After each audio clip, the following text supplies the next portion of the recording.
लाखो करोडो भाविकांचं श्रद्धास्थान असणाऱ्या आदमापूरच्या बाळूमामा देवालयाच्या ट्रस्टमध्ये मोठा घोटाळा समोर आलेला आहे. त्या संदर्भात काय सांगा? मी एक त्या देवस्थानचा श्री बाळूमामा देवस्थान आदमापूर हे देवस्थान जर बघायला गेलं, हे वैयक्तिकरित्या मर्यादित राहिलेलं देवस्थान नाही आहे. या देवाचा महिमा तुम्ही जाणता आहात. या देवाचा महिमा 7 समुद्रापार जगाच्या कानाकोपऱ्यात गेलेला आहे. हा देव न्याय निवाडा करणार आहे. मला खात्री आहे की आमच्या देवस्थानमध्ये अशा कुठल्याही प्रकारचा, आता मीडियाला मीही बघतोय, आम्ही वाचतोय, पण मला वाटते, मला खात्री वाटते की अशा कुठल्याही प्रकारचा एकही रुपयाचा घोटाळा झालेला नसावा, आणि तो नाहीच आहे.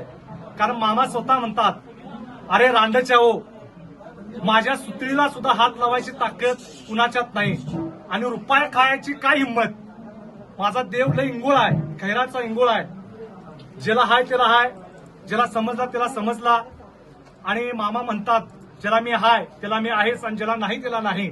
ज्याने 1 रुपया खाल्ला त्याचे 10 रुपये वसूल केल्याशिवाय मामा राहणार नाहीत. माझा विश्वास आहे की या सगळ्या अफवा जे चाललेले आहेत आणि हे सगळा जो काय कारभार चालू आहे, मामा नक्कीच सगळ्या जगाचं व्यवस्थित करतात. त्याचं तर व्यवस्थित, तो मोठा न्यायाधीश आहे, माझा मालक, तो सर्वज्ञ आहे, जाणून आहे.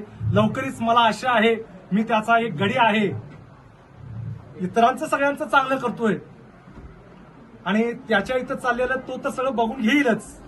मला आशा आहे माझा मालक निश्चितच सगळं लवकरच पूर्वपदावर आणेल.